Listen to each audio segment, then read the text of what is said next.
ሰላም እና ጤናን እንደ ሁል ጊዜውም እመኝላችኋለሁ። ወደ የስፖርት አፍቃሪያን ስፖርታዊ መረጃዎችን በተለመደው በሰዓታችን ይዘን መጥተናል። ወድ ቤተሰቦች እናንተም እኛን እንዳስለመዳችሁን ቪዲዮን በላይክ ጀምሩት። ዛሬ ከዚህ ቪዲዮ በርካታ ላይኮችን እንጠብቃለን። የት ሆናችሁ እያዳመጣችሁን ነው? የምትደግፉት ክለብስ ማን ነው? እንዲሁም ስማችሁን ብጽፉልኝ ቀጣይ በሚኖረን የስፖርት ዝግጅት ፕሮግራም ላይ የጻፋችሁልኝን አስተያየት ያነበብኩኝ ስማችሁን እየጠራው ማመሰግናችሁ ይሆናል። ትናንትና ምሽት ላይ በነበረን የስፖርት ዝግጅት ፕሮግራም ላይ በርካታ ቤተሰቦቼ ሐሳብና አስተያየቶቻችሁን ጽፋችሁልኛል። እናም በዚህ ቪዲዮ መጨረሻ ላይ የጻፋችሁልኝን መልሼ ወደ እናንተ የማደርስ ይሆናል። ቀጥታ ወደ ስፖርታዊ መረጃዎች ስንሻገር በአጫጭር የስፖርት መረጃዎች እንጀምራለን። ቶተናም ውስጥ እርግማን ያለ ይመስለኛል። ቶማስ ፍራንክ የሰሜን ለንደኑ ክለብ ቶተናም አሰልጣኝ ቶማስ ፍራንክ ቡድናቸው ውስጥ በርካታ ጉዳት መመዝገቡ እንዳበሳጫቸው ገልጸዋል። አሰልጣኙ በንግግራቸውም ወቅት በጉዳት ምክንያት ክለብ ውስጥ እርግማን እንዳለ እንደሚሰማቸው ተናግረዋል። በተጫዋቾቹ ላይ የተፈጠረ ያለው ጉዳት እርግማን ወይንም እንደዛ ነገር ይመስላል፣ ነገር ግን ጉዳት የእግር ኳስ አንዱ አካል ነው ብለዋል። ቶተናሞች በአሁኑ ሰዓት ቆዶስን፣ ሪቻርልሰንን፣ ቤርጋቫል፣ ቤንታኩር፣ ማዲሰን፣ ኮሎቮስኪ፣ ፖሊና፣ ቤን ዴቪዝ እና ፓፔሳርን በጉዳት ምክንያት አጥተዋል ሲል ይህን መረጃ ስካይ ስፖርት ዘግቦታል። ከቶተናም ጋር በተያያዘ የሰሜን ለንደኑ ክለብ ቶተናም የብራዚሉ ክለብ ሳንቶስን የግራ መስመር ተመላላሽ የሆነውን ሶዛን ማስፈረሙን ይፋ አድርጓል። የ19 ዓመቱ ተጫዋች ሶዛ በቶተናም ቤት የረጅም ጊዜ ኮንትራት መፈረሙ ተገልጿል። ቶተናም ለተጫዋቹ ዝውውር 15 ሚሊዮን ዩሮ ማውጣቱም ታውቋል። ፕሪሚየር ሊግን ስመለከት ነው ያደግኩት፣ ስለዚህ የልጅነት ህልሜ ነው የተሳካው፣ እስክጀምር ጓጉቻለሁ ሲል ተጫዋቹ ከፊርማው በኋላ ተናግሯል። ፔድሪ ለአንድ ወር ከሜዳ ይርቃል እየተባለ ነው። የባርሴሎናው ወሳኝ የመሃል ሜዳ ተሰላፊ ፔድሪ ከትናንት በስቲያ ምሽት የሃርምስትሪንግ ጉዳት እንዳጋጠመው ይፋ ተደርጓል። የ23 ዓመቱ ፔድሪ በምሽቱ ጨዋታም ጉዳት አጋጥሞት 61ኛው ደቂቃ ላይ ተቀይሮ መውጣቱ አይዘነጋም። ፔድሪ በጉዳቱ ምክንያት ለአንድ ወር ያክል ከሜዳ እንደሚርቅ ባርሴሎና በይፋ አስታውቋል። ተጫዋቹ በዚህ የጊዜ ሰሌዳ ውስጥም እስከ 7 የሚደርሱ የክለቡ ጨዋታዎች ያመልጡታል ተብሎ ይጠበቃል ብሏል። ይህን መረጃ ሞንዶ ዲፖርቲቮ ዘግቦታል። ፔድሪ ባርሴሎና ከአንድ ወር በኋላ በሜዳው ከቪያሪያል ጋር በሚያደርገው ጨዋታ ወደ ሜዳ ለመመለስ ተስፋ ማድረጉ ታውቋል ሲል ይህን መረጃ ሞንዶ ዲፖርቲቮ ዘግቦታል። ከባርሴሎና ጋር በተያያዘ የባርሴሎና ተጫዋቾችን የሚያበሳጭ ድርጊት እየተፈጸመ ይገኛል ብሏል። ይህን መረጃ ማርካ ስፖርት ዘግቦታል። የካታላኑ ክለብ ባርሴሎና ተጫዋቾች ደጋፊዎች ማሊያ ላይ የሚያስቀምጡት ፊርማ ለንግድ ዓላማ እየዋለ እንደሆነ ታውቋል ተብሏል። የተጫዋቾቹ ፊርማ ለማግኘት የሚጠብቁ ሰዎች ሁኔታውን ወደ ንግድ ቀይረው የገቢ ምንጭ ማድረጋቸው ተነግሯል። ደጋፊዎቹ ተጫዋቾቹ ፊርማውን ሲያኖሩ የሚያሳይ ቪዲዮ ለማስረጃ በመቅረጽ ማሊያውን በድጋሚ ለሽያጭ አቅርበው 800 ዩሮ እንደሚሸጡ ተገልጿል። የባርሴሎና ተጫዋቾችን በዚህ ሁኔታ መበሳጨታቸው ተሰምቷል ሲል ይህን መረጃ ማርካ ስፖርት ዘግቦታል። ማርከስ ራሽፎርድ በቋሚ ዝውውር ወደ ባርሴሎና ለመዘዋወር ከፍተኛ ፍላጎት አለው ተብሏል። እናም ፍላጎቱ የጋራ ነው። በቅርብ ቀናት ውስጥም ሁለቱ ክለቦች ቀጥተኛ ውይይት ያደርጋሉ ተብሏል። ባርሴሎና ከ30 ሚሊዮን ዩሮ በታች የሆነ የግዢ አማራጭ ለማግኘት እየሞከረ ነው። ይህም ጠንካራ የድርድር አቋም ላይ ያስቀምጣቸዋል ብለው ያምናሉ። በተጨማሪም ሌላ የውሰት ዝውውርም እንደ አማራጭ ተደርጎ ይቆጠራል ሲል ይህን መረጃ ሞንዶ ዲፖርቲቮ ዘግቦታል። የ45 ዓመቱ የሴኔጋል ፕሬዝዳንት የሆነው ባሲሩ ዲያማዬ ፋዬ ከሁለት ሚስቶቹ ጋር የአፍሪካ ዋንጫ ድሉን አክብረዋል ተብሏል። ቤተሰቦች ይህንን መረጃም አልአይን ይፋ አድርጎታል። ሰውየው የመጀመሪያ ትዳሩን ከ17 ዓመት በፊት ያገባ ሲሆን እምነቷ ክርስቲያን ነው። ሁለተኛ ሚስቱ ደግሞ ከረጅም ጊዜ ከድብቅ ግንኙነት በኋላ በ2023 ይፋ አድርጎት ጋብቻ ፈጽሞ ነበር። የሁለተኛ ሚስቱ ደግሞ ሃይማኖቷ እስልምና ነው ተብሏል። በኢሳትም የሴኔጋሉ መሪ ጉዳይ ብዙዎችን እያነጋገረ ይገኛል ሲል ይህን መረጃ አልአይን ዘግቦታል። ቤተሰቦች ቪዲዮን ላይክ ለማድረግ አሁንም አልዘገያችሁም፣ ላይክ አድርጉት። እንዲሁም ለዚህ የዩቲዩብ ቻናል አዲስ ከሆናችሁ ሰብስክራይብ ማድረግ እንዳረሱ አሁኑኑ ሰብስክራይብ አድርጉ። እኔም ስፖርታዊ መረጃዎች ይልቀጥል። ካርሎ አንቸሎቲ ከብራዚል እግር ኳስ ፌዴሬሽን እስከ 2030 የዓለም ዋንጫ ድረስ ውሉን ለማደስ የሚያስችለው የቃል ስምምነት ላይ ደርሷል ተብሏል። ዶን ካርሎ በየካቲት ወር የኮንትራት ማራዘሚያ ውሉን በይፋ ይፈርማል ተብሎ ይጠበቃል ሲል ይህን መረጃ ግሎቦ ብራዚል ይፋ አድርጎታል። ኤዲን ዤኮ ወደ ሻልክ 04 ቤተሰቦች ይህንን መረጃ ቤል ስፖርት ዘግቦታል። ቦስኒያዊ የፊት መስመር ተሰላፊ ኤዲን ዤኮ ፊዮረንቲናን በመልቀቅ የጀርመን ሁለተኛ ሊግ ክለብ የሆነውን ሻልክ 04ን ተቀላቅሏል። የ39 ዓመቱ የፊት መስመር አጥቂ ኤዲን ዤኮ እስከ ውድድር ዓመቱ መጨረሻም ሻልክ 04ን መቀላቀል ችሏል። በበርካታ ክለቦች መጫወት የቻለው ኤዲን ዤኮ በሻልክ 04 የ10 ቁጥር ማሊያን የሚለብስ ይሆናል ተብሏል። ኤዲን ዤኮ በዋነኛነት በውልፍስበርግ፣ ማንቸስተር ሲቲ፣ ሮማና ኢንተር ሚላን በርካታ ዓመታትን ማሳለፍ ችሏል። ሻልክ 04 የጀርመን ሁለተኛ ዲቪዚዮንን በበላይነት እየመራ ይገኛል ሲል መረጃ ቢልድ ስፖርት ዘግቦታል። ጋላታሳራዮች ለአትሌቲኮ ማድሪድ ቲያጎ አልማዳን ለማስፈረም ጥያቄ አቅርበዋል ተብሏል። ከ3 ሚሊዮን ዩሮ በላይ የውሰት ክፍያና ደሞዝ ሙሉ በሙሉ በጋላታሳራይ ይሸፍናል። የግዢ አማራጭ አሁንም ውይይት ላይ ነው ተብሏል። ቲያጎ አልማዳ በጋላታሳራይ ፕሮጀክት ተማርኳልናም ከአሰልጣኙ ኦካን ብሩክ ጋር ተነጋግረዋል። ተጫዋቹም ለመዛወር ፈቃደኝነቱን ሰጥቷል ሲል ይህንን መረጃ ሬሌቮ ዘግቦታል። በሌላ መረጃ ሉካስ ፓኬታ ቅዳሜ ዕለት ዌስትሃም ዩናይትድ ከሰንደርላንድ ጋር በሚያደርገው ጨዋታ ላይ እንደማይሳተፍ ኑኖ ኤስፕሪቶ ሳንቶ ተናግረዋል ተብሏል። የ28 ዓመቱ ተጫዋች ዌስትሃም ከኩዊንስ ፓርክ ሬንጀርስ ጋር ባደረገው የኤፍኤ ካፕ 3ኛ ዙር ጨዋታ ላይም አልተጫወተም። እንዲሁም በተቀናቃኙ ቶተንሃም ሆትስፐር ላይ ባስመዘግበው የ2-1 ድልም በጀርባ ጉዳት ምክንያት ጨዋታው አመልጦት ነበር። ዌስትሃም ከብራዚላዊው ክለብ ፍላሚንጎ የቀረበለትን የ35 ሚሊዮን ዩሮ ጥያቄን ውድቅ ካደረገ በኋላ የፓኬታ የወደፊት ዕጣ ፈንታ እስካሁን ድረስ አልታወቀም ሲል ይህንን መረጃ ዘ አትሌቲክስ ዘግቦታል። ዌስትሃም ዩናይትዶች የቬንዙዌላውን ኢንተርናሽናል ክንፍ ተጫዋች ኪበር ላማድሪድን ከዲፖርቲቮ ላ ጓይራ በውሰት ማስፈረማቸውን አረጋግጠዋል ሲል ይህንን መረጃ ሜን ስፖርት ዘግቦታል። የቀድሞ ስፔናዊ የባርሴሎና አማካይ አንድሬስ ኢኔሽታ አፍሪካዊቷን አገር ሞሮኮን በክረምቱ የዓለም ዋንጫ በዋና አሰልጣኝነት ሊመራ የሚችልበት ዕድል እየሰፋ መጥቷል ሲል ይህንን መረጃ ማርካ ስፖርት ዘግቦታል። በሌላ መረጃ የሳምንቱ ምርጥ ተጫዋች ታውቋል። የአውሮፓ ቻምፒዮንስ ሊግ 7ኛ ዙር ጨዋታ የሳምንቱ ምርጥ ተጫዋች ይፋ ተደርጓል። በዚህ መሰረት የሪያል ማድሪዱ ብራዚላዊ የፊት መስመር ተሰላፊ ቪኒሺየስ ጁኒየር የሳምንቱ ምርጥ ተጫዋች በመባል መመረጥ ችሏል። ቪኒሺየስ ጁኒየር ሪያል ማድሪድ ሞናኮን ባሸነፈበት ጨዋታ ላይ 1 ጎል አስቆጥሮ 2 ለጎል የሆኑ ኳሶችን አመቻችቶ ማቀበሉ አይዘነጋም ሲል ይሄን መረጃ ማርካ ስፖርት ዘግቦታል። ቪኒሺየስ ጁኒየር በአውሮፓ ቻምፒዮንስ ሊጉ ለኪሊያን ሙባፔ 3 ኳሶችን አሲስት ማድረግ ችሏል ተብሏል። እናም ይህ ቁጥር በዚህ የውድድር ዓመት በአውሮፓ ቻምፒዮንስ ሊግ ለአንድ ተጫዋች ብዙ አሲስት ያደረገው ቁጥር ሆኖ ተመዝግቧል ሲል ይህን መረጃ ሁ ስኮርድ ዘግቦታል።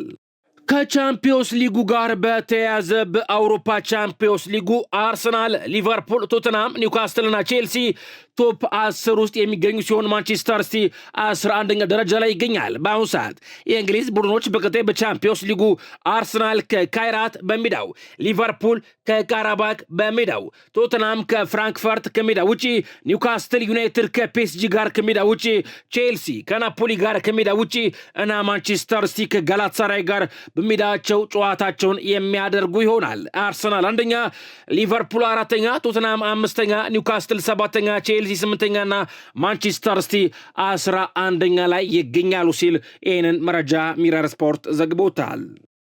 ሪያል ማድሪዶች ፖርቹጋላዊ አማካይ ላይ አይናቸውን ጥለዋል ተብለዋል። ቤተሰቦች ይህንን መረጃ ሬሌቮ ዘግቦታል። ሪያል ማድሪዶች የቀድሞውን የወልቭስ ተጫዋች የነበረውንና አሁን ላይ ለአል ሂላል እየተጫወተ የሚገኘውን ፖርቹጋላዊውን አማካይ ሩበን ኔቬዝ ለማስፈረም ፍላጎት አሳይተዋል ተብሏል። ሪያል ማድሪዶች ለተጫዋቹ ዝውውር 20 ሚሊዮን ፓውንድ በቂ ነው ብለው ያምናሉ።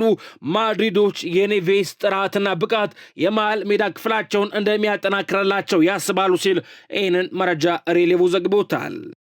ኢንተር ሚላኖች በኒኮ ፓዝ ጉዳይ ከሪያል ማድሪድ ጋር ተገናኝተዋል ተብሏል። ኢንተር ሚላኖች አርጀንቲናዊውን ኮከብ በ2026 ክረምት የማስፈረም ፍላጎት ያላቸው ሲሆን ለተጫዋቹም 70 ሚሊዮን ዩሮና ተጨማሪ ክፍያዎች ለማቅረብ ፍቃደኞች እንደሆኑ አሳውቀዋል ሲል ይህንን መረጃ ሜን ስፖርት ዘግቦታል።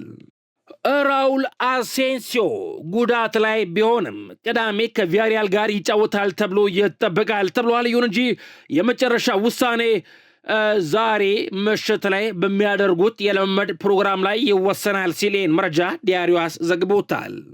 በሌላ መረጃ ቼልሲዎች በመጪው ክረምት የዝውውር መስኮት ለማስፈረም በቀዳሚነት ከያዟቸው ዝርዝሮች መካከል የአትሌቲኮ ማድሪዱ አርጀንቲናዊ የፊት መስመር አጥቂ ጁሊያን አልቫሬዝ በክረምቱ ቼልሲዎች ለማስፈረም ከያዟቸው ተጫዋቾች መካከል በቀዳሚነት በዋነኛነት የሚጠቀስ ተጫዋች ነው ተብሏል። በተጨማሪም ቼልሲዎች ከኤጀንቱ ጋር ንግግር ያደረጉ ይገኛል።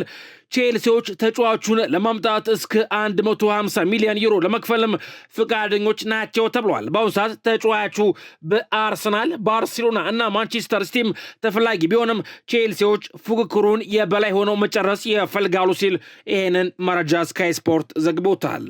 አትሌቲኮ ማድሪዶችም የፊት መስመር ተጫዋቻቸው ጁሊያን አልቫሬዝ በአመቱ መጨረሻ ክለቡን ሊለቅ እንደሚችል አሳውቀዋል ተብሏል። አርጀንቲናዊ አጥቂ ጁሊያን አልቫሬዝ የሚቀርቡለትን ሁሉንም አማራጮችንም ለመመልከት ፈቃደኛ እንደሆነ አሳውቋል ሲል ይህንን መረጃ ፋብሪዞ ሮማኖ ዘግቦታል።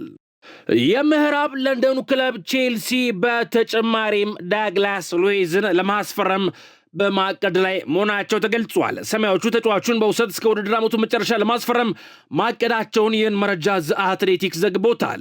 የ27 ዓመቱ አማካይ ዳግላስ ሉዊዝ በአሁኑ ሰዓት ከጁቬንቱስ ኖቲንጋምን በመቀላቀል እየተጫወተ ይገኛል ብሏል። መረጃውን ዘ አትሌቲክስ ዘግቦታል። ዴቪድ ኦርንስቴን ደግሞ እንዲጽፏል። ቼልሲ እና አስቶን ቪላ በዚህ ወር ዳግላስ ሉዊዝን በውሰት ለማስፈረም እያቀዱ ነው ብሏል። ፎረስቶች ሉዊዝን መልቀቅ ይፈልጋሉ። ቼልሲ ደግሞ በመሃል ሜዳ ላይ በጥልቀት መጫወቱ ለቡድናቸው እንደ አማራጭ አድርገው ይመለከቱታል ሲል ዴቪድ ኦርንስቴን ከዝ አትሌቲክስ እንዲጽፏል። ቼልሲዎች ከሼፊልድ ዌድነስዴይ የ17 ዓመቱን ኮከብ ተከላካይ ይሳ አላኦን ለማስፈረም ከስምምነት ደርሰዋል ተብሏል። የመጀመሪያ ክፍያውም ኦድ ኦንስ ሳይጨመር ከ500,000 ፓውንድ በላይ ነው ሲል ይህንን መረጃ ፋብሪዞ ሮማኖ ዊጎ ብሎታል። ቼልሲ 3 ታላላቅ የእንግሊዝ ክለቦችን ተቀናቅኖ በማሸነፍ ነው ተጫዋቹን የግሉ ለማድረግ የተስማማው ተብሏል። ማንቸስተር ዩናይትድ፣ ሊቨርፑልና እንዲሁም ቶተንሃም ስፐር የተጫዋቹ ፈላጊዎች ነበሩ ሲል ይህንን መረጃ ፋብሪዞ ሮማኖ ዘግቦታል። የቀድሞ የቼልሲ እንዲሁም የአርሰናሉ ተጫዋች ብራዚላዊው ዴቪድ ሉዊዝ በለንደን ውስጥ ምርጡ ክለብ ማን ነው ተብሎ ጥያቄ ቀርቦለት ነበር። ምላሽም ሰጥቷል። አርሰናልን በጣም አከብራለሁ፣ ነገር ግን ለእኔ ዋንጫ የሰጠኝ ቼልሲ እንጂ አርሰናል አይደለም። እናም ለእኔ የለንደኑ ምርጥ ክለብ ቼልሲ ነው ሲል ምላሽ ሰጥቷል ተብሏል። ሊቨርፑል ከፍ ማለት ከፈለገ ሳላህ መልቀቅ አለበት። የቀድሞ እንግሊዛዊ የፊት መስመር አጥቂ ትሮይ ዳኒ ሙሐመድ ሳላህ በማርሴይ ጨዋታ ላይ ያሳየውን አቋም ተችቷል። ትሮይ ዳኒ ሲናገርም ሳላህ 90 ደቂቃ ተጫውቷል፣ ነገር ግን ቁጥሮች አይዋሹም፣ ሊረሳው የሚፈልገው ምሽት ነበር ያሳለፈው ብሏል። ሳላህ በጨዋታው 2 ጊዜ ኳስ ማባከኑን የገለጸው ዴኒ ግልጽ እድሎችንም ስቷል፣ 9 ጊዜ ኳስ መቆጣጠር ተስኖት ነበር ሲል ተደምጧል። አክሎም ሊቨርፑል ወደ ቀጣዩ ደረጃ መድረስ ከፈለገ አንዱን ኮከብ ተጫዋች መልቀቅ አለበት፣ በእኔ እምነት ያ ኮከብ ሙሐመድ ሳላህ ነው ሲል ተደምጧል። ከሊቨርፑል ጋር በተያያዘ ተጫዋች እናስፈርማለን ብዬ አልጠብቅም ብሏል አርኔ ስሎት። የሊቨርፑል አሰልጣኝ አርኔ ስሎት ቡድናቸው በጥር የዝውውር መስኮት ተጫዋች ላያስፈርም እንደሚችል ተናግረዋል። ሊቨርፑል የጥር የዝውውር መስኮት ያለ ፊርማ ያጠናቅቅ እንደሆነ የተጠየቁት አሰልጣኙ አው እኔም እሱን ነው የምጠብቀው ሲሉ ምላሽ ሰጥተዋል። ስለ ሳላም ለተነሳላቸው ጥያቄ እሱ በቋሚነት ለመጀመር ዝግጁ ነው ያሉ ሲሆን ነገር ግን እንደ ሁልጊዜውም ከልምምድ በኋላ የማያሰልፈውን እመርጣለሁ ብለዋል።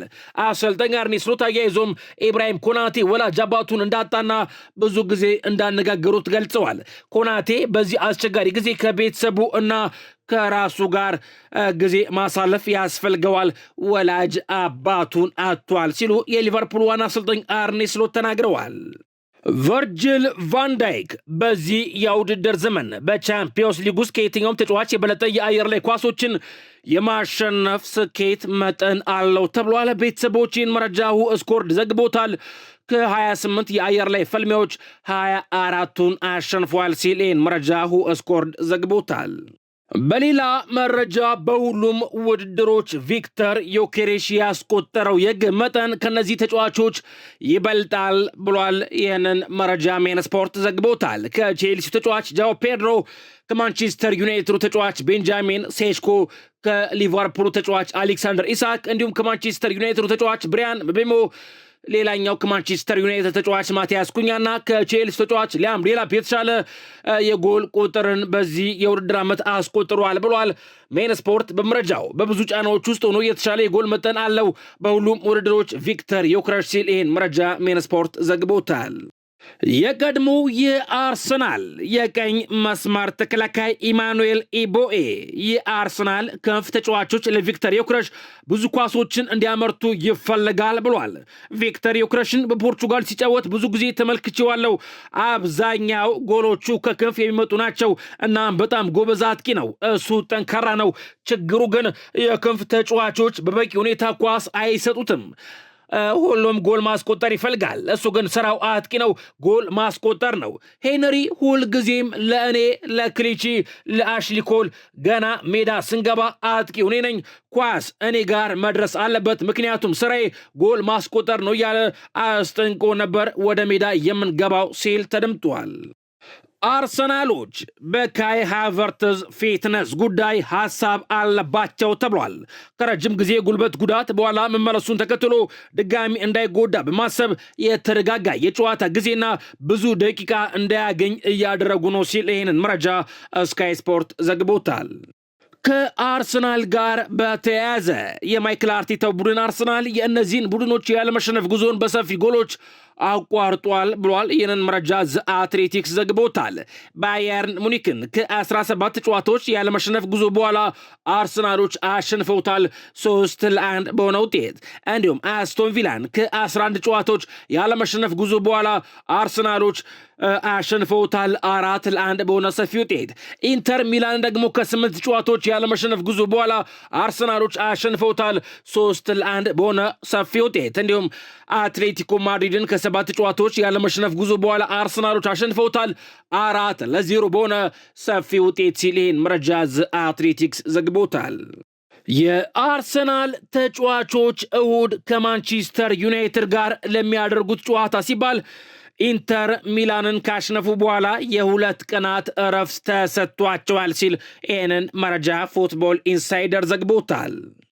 አልናስሮች ጋብሪኤል ማርቲኔሊን ከአርሰናል ለማስፈረም እውነተኛ ፍላጎት አላቸው ተብሏል። አንድሪያ ቤርታ አዲስ የግራ መስመር ተጫዋች ያፈላለገ ሲሆን ምናልባት ማርቲኔሊን ለመሸጥ ክፍት ሊሆኑ ይችላሉ ተብሏል። ማርቲኔሊ ባለፈው ክረምት ወደ ሳውዲ የመዘወር ፍላጎት አልነበረውም።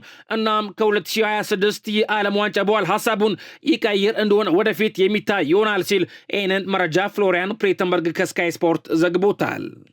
በሌላ መረጃ ማንቸስተር ዩናይትዶች ሜሰን ግሪንዊድን መመለስ በሚቻልበት ሁኔታ በውስጥ ውይይት ማድረግ ጀምረዋል ተብሏል። ማንቸስተር ዩናይትዶች በ2024 ለማርሴይ ሲሸጡት የመልሶ መግዛት ውልን ማካተታቸውም የሚዘነጋ አይደለም።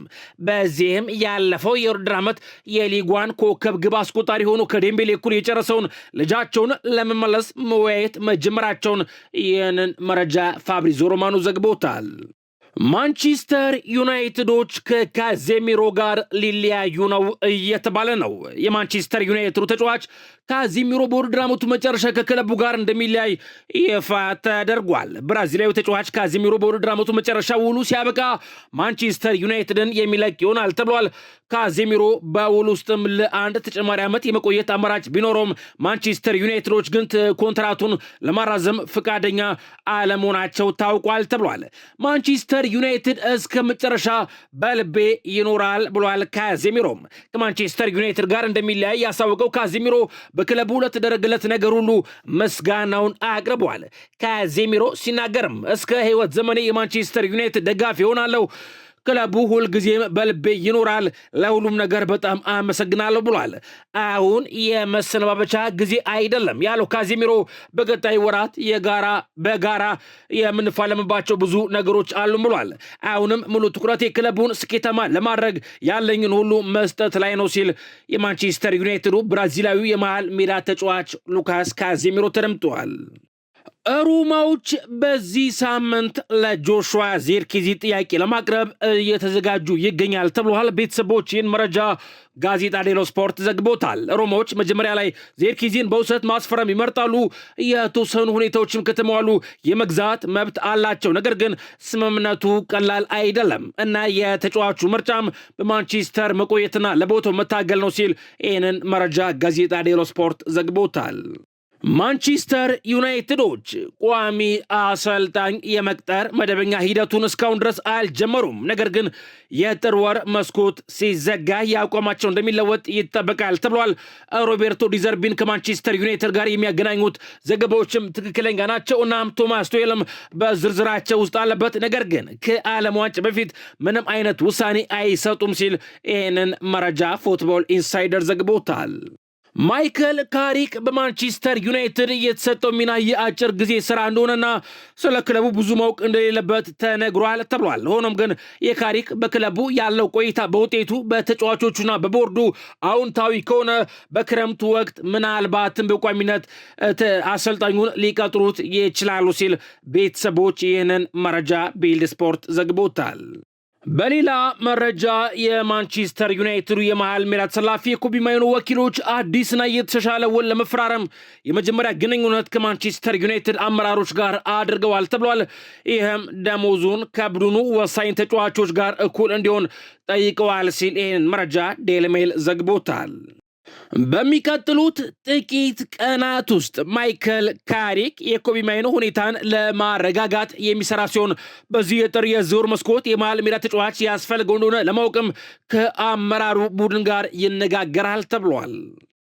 ባለፈው ክረምት ቦርኖ ፈርናንዴዝ ወደ ሳውዲ አረቢያው ክለብ ለመቀላቀል በሳምንቱ ወደ 700,000 ፓውንድ የሚጠጋ የውል ስምምነት ላይ ደርሶ ነበር ተብሏል። ከዚያም በኋላ ግን በእግር ኳስም ሆነ በቤተሰብ ሁኔታ ውሳኔው ትክክል እንዳልሆነ ካወቀ በኋላ ስምምነቱን ሰርዞ በማንቸስተር ዩናይትድ ቤት ቆይቷል ተብሏል። እናም በመጪው ክረምት ግን በማንቸስተር ዩናይትድ ቤት የሚቆይበት ምንም አይነት ማረጋገጫ የለም ሲል ይህንን መረጃ ስካይ ስፖርት ዘግቦታል። ኤሊዮት አንደርሰን በበርካታ ታላላቅ የአውሮፓ ክለቦች የተፈለገ የሚገኘው የኖቲንጋም ፎረስቱ የመሃል ሜዳ ተጫዋች ወደ ሌላ ክለብ ለመዘዋወር በቻምፒዮንስ ሊግ ተሳትፎ ላይ ብቻ ተመስርተው ፈጣን ውሳኔ የሚወስኑ ተጫዋቾች ቡድን ውስጥ አይደለም ተብሏል። ቅድሚያ የሚሰጠውም የረጅም ጊዜ ፕሮጀክት ሲሆን ይህም በብሪያን መቤሞና ማቲያስ ኩኛ አይነት ዝውውር ላይ ተመሳሳይ ያደርገዋል። ምናልባትም ተጫዋቹ ማንቸስተር ዩናይትድን ሊመርጥ ይችላል ሲል ይህንን መረጃ ኢንዲፔንደንት ዘግቦታል። ማንቸስተር ዩናይትዶች ዌልፍሬድ ንዲዲን የማስፈረም እድል ቀርቦላቸዋል። እናም የክለቡ አመራሮች ይህንን እያጠኑበት ይገኛል ሲል ይህን መረጃ ፋብሪዞ ሮማኖ ዘግቦታል። በሌላ መረጃ በዚህ የውድድር ዘመን በአውሮፓ ቻምፒዮንስ ሊግ ጨዋታዎች ላይ በጣም ብዙ ትልልቅ የጎል እድሎችን የፈጠሩ ተጫዋቾች በደረጃ በማለት ቤተሰቦች 90 ሚኒት አንድ መረጃ ይፋ አድርጓል። ደረጃውንም ስንመለከት ቤተሰቦች በቀዳሚነት አንደኛ ላይ የሊቨርፑሉ የመሃል ሜዳ ተሰላፊ ዶሚኒክ ስፖዝ ላይ መቀመጥ ችሏል። 7 እድሎችን መፍጠር ችሏል። ኮዲ ካግቦ በተመሳሳይ ከሊቨርፑል ሁለተኛ ላይ መቀመጥ ችሏል። 6 የግብ ዕድሎችን መፍጠር ችሏል። እንዲሁም ቻርሌስ ዲ ኬቴሌሬ ከአታላንታ 6 ዕድሎችን ፈጥሯል ተብሏል። ቤተሰቦች ሰርጂ ናብሪ ከባየርን ሙኒክ፣ ዴክላን ራይስ ከአርሰናል፣ ላሚን ያማል ከባርሴሎና፣ ፍሎሪያን ዊርትዝ ከሊቨርፑል፣ ጉይስ ቴል ከፒኤስቪ፣ ኬናን ይልዲዝ ከጁቬንቱስ እንዲሁም ቪኒሺየስ ጁኒየር ከሪያል ማድሪድ እነዚህ ተጫዋቾች ደግሞ 5 የግብ ዕድሎችን በመፍጠር ተከታዩን ደረጃ ይዘዋል ብሏል። መረጃውንም 90 ሚኒት ይፋ አድርጎታል።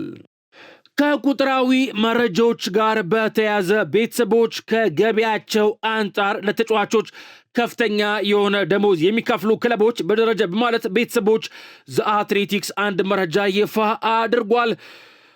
ምስሉ ላይ እንደምትመለከቱት 10ኛ ላይ የኡናይ ኤምሬው ክለብ አስቶን ቪላ መቀመጥ ችሏል። ከገቢው ላይ 71% ለተጫዋቾች ደሞዝ ክፍያ ያውላል ተብሏል። 268 ሚሊዮን ፓውንድ። ዘጠነኛ ላይ ደግሞ የሰሜን ለንደኑ ክለብ አርሰናል መቀመጥ ችሏል። ከገቢው አንጻር 49%ን ለተጫዋቾች ደሞዝ ክፍያ ያውላል ተብሏል። 338 ሚሊዮን ፓውንድ። እንዲሁም ስምንተኛ ላይ ደግሞ ማንቸስተር ዩናይትድ መቀመጥ ችሏል። ከገቢው ላይ 51%ን ለተጫዋቾች ደሞዝ ክፍያ ያውላል ተብሏል። 340 ሚሊዮን ፓውንድ። እንዲሁም ቤተሰቦች ሰባተኛ ላይ የምዕራብ ለንደኑ ክለብ ቼልሲ መቀመጥ ችሏል። ቼልሲዎች 353 ሚሊዮን ፓውንድ ለተጫዋቾች ክፍያ ይከፍላሉ ተብሏል። ከገቢያቸው ላይም 72%። እንዲሁም ባየርን ሙኒክ ስድስተኛ ላይ መቀመጥ ችሏል። 52%ን ለተጫዋቾች ደሞዝ ይከፍላል ተብሏል። 376 ሚሊዮን ፓውንድ። ማንቸስተር ሲቲ አምስተኛ ላይ መቀመጥ ችሏል። 397 ሚሊዮን ፓውንድ ለተጫዋቾች ደሞዝ በመክፈል ከገቢው ላይ 57%። ሊቨርፑል አራተኛ ላይ መቀመጥ ችሏል። 421 ሚሊዮን ፓውንድ ለተጫዋቾች ደሞዝ ይከፍላል ተብሏል። ከገቢው ላይ 60%። ሪያል ማድሪድ ሶስተኛ ላይ መቀመጥ ችሏል። 429 ሚሊዮን ፓውንድ ለተጫዋቾች ይከፍላል ተብሏል። ከገቢው ላይ 44%። እንዲሁም ባርሴሎና ሁለተኛ ላይ መቀመጥ ችሏል። ለተጫዋቾች ደሞዝ 442 ሚሊዮን ፓውንድ ይከፍላል ተብሏል። ከገቢው ላይ 54%። ቤተሰቦች ለተጫዋቾች ከፍተኛ ደሞዝ በመክፈል በአውሮፓ ከሚገኙ አምስቱ ታላላቅ ሊግ ክለቦች መካከል በቀዳሚነት ከፍተኛ ክፍያ ይከፍላል የተባለው የፈረንሳዩ ቱጃር ክለብ የአምናው የአውሮፓ ቻምፒዮንስ ሊግ አሸናፊው ፒኤስጂ ሲሆን 457 ሚሊዮን ፓውንድ ለተጫዋቾች ደሞዝ ይከፍላል ተብሏል። ከገቢው ላይ 65% ሲል ይህንን መረጃ አትሌቲክስ ዘግቦታል። ባለፉት 5 ዓመታት በአውሮፓ መድረክ በጣም ብዙ ግቦችን ከመረብ ማዋሃድ የቻሉ አጥቂዎች በደረጃ በማለት ቤተሰቦች ጎል.ኮም አንድ መረጃ ይፋ አድርጓል። ቤተሰቦች አምስተኛ ላይ ግብፃዊ የሊቨርፑል የፊት መስመር አጥቂ ሞሐመድ ሳላ መቀመጥ ችሏል። 93 ግቦችን ከመረብ ማስቆጠር ችሏል ተብሏል።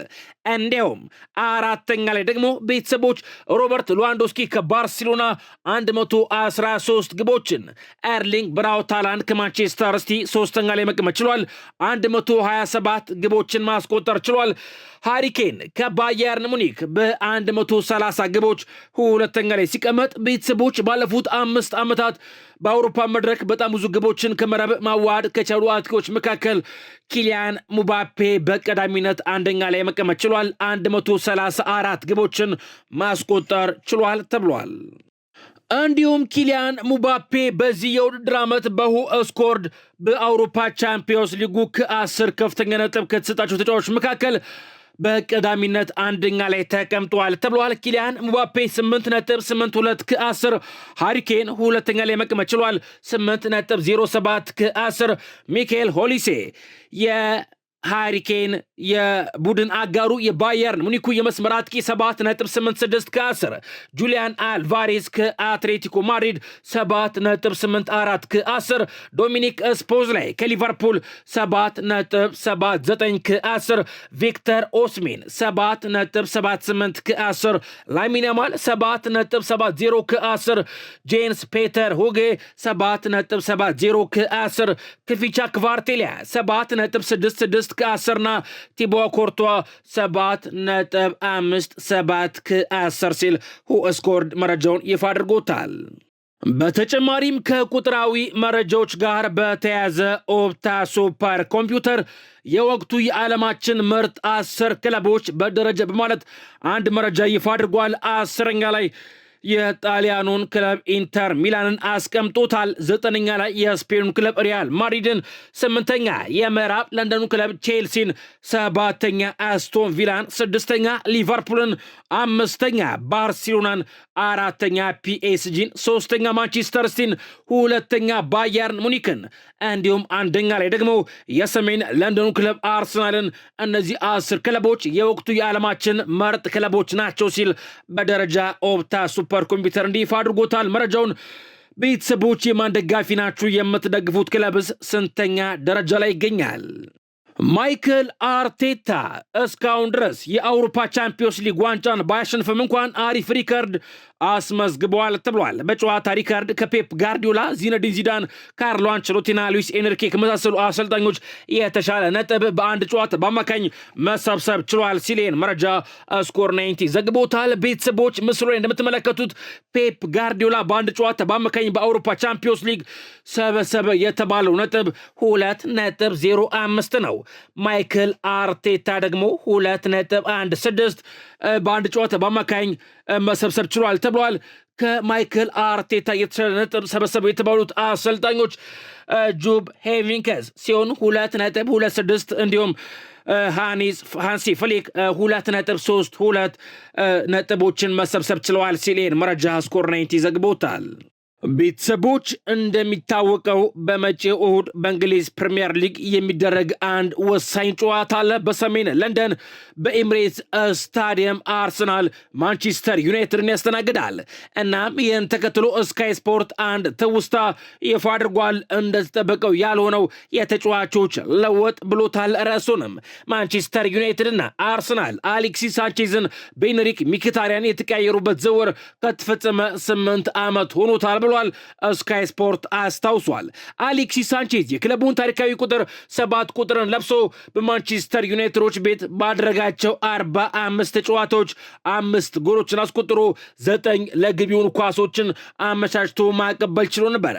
ሄንሪክ ሚኪታሪያን በበኩሉ በመድፈኞቹ ቤት ባደረጋቸው 59 ጨዋታዎች 9 ጎሎችን አስቆጥሮ 13 ለግቢውን ኳሶችን አመቻችቶ ማቀበል ችሎ ነበር። ሁለቱ ተጫዋቾች ያልተሳካ ጊዜ ካሳለፉ በኋላ ክለቦቹን ለቀው በተለያዩ ክለቦች ተዘዋውረው እየተጫወቱ ነው። በኢንተር ሚላን ቤት ደግሞ የቡድን አጋሩ ነው የተገናኙ ተጫዋቾቹ አንድ ላይ የሴሪያውን ዋንጫ አሳክተዋል ሲል ስካይ ስፖርት ለትውስታ ሲል ይህን መረጃ ይፋ አድርጎታል። የት ሆናችሁ እያዳመጣችሁን ነው? የምትደግፉት ክለብስ ማን ነው? እንዲሁም ስማችሁን ብጽፉልኝ ውድ ቤተሰቦች። ቀጣይ ማለትም ነገ ከሰዓት በሚኖረን የስፖርት ዝግጅት ፕሮግራም ላይ የጻፋችሁልኝን አስተያየት እያነበብኩኝ ስማችሁን እየጠራው እማመሰግናችሁ ይሆናል። አሁን ሰዓቱ ትናንትና ምሽት ላይ በነበረን የስፖርት ዝግጅት ፕሮግራም ላይ ሀሳብና አስተያየቶቻቸውን እየጻፉልኝን ቤተሰቦቼን ስም እየጠራው እማመሰግናችሁ ይሆናል። ሃይ ሰላም፣ እንዴት ነው? ወንድሜ አህመድ ሺፋ ከነቀምት የቼልሲ ደጋፊ ነኝ። ቼልሲ ውስጤ ነው። ቼልሲ ፓፎስን በማሸነፉ በጣም ደስ ብሎኛል።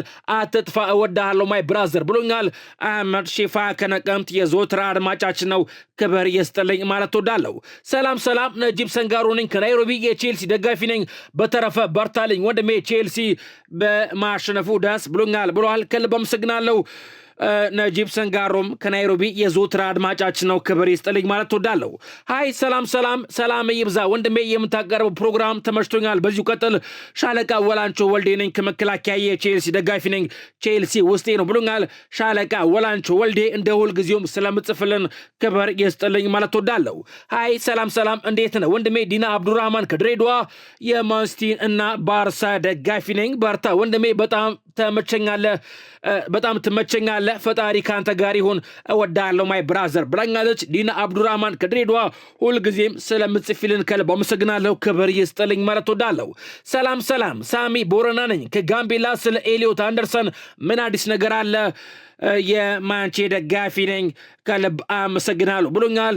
ክብር ይስጥልኝ ማለት ወዳለሁ። ውድ ቤተሰቦች ለምታሳዩን ድጋፍ፣ ለአስተያየቶቻችሁ፣ ለሐሳቦቻችሁ ሁሉ በድጋሚ ማመስገን እፈልጋለሁ። ለሰዓቱ ያስኩላችሁ አጫጭር የስፖርት መረጃዎች እነዚህ ነበሩ። በሌሎች የስፖርት መረጃዎች ነገ ተመልሰን እንገናኛለን። ተመልሰን እስከምንገናኝ ሰላምና ጤናን እንደ ሁልጊዜውም እመኝላችኋለሁ።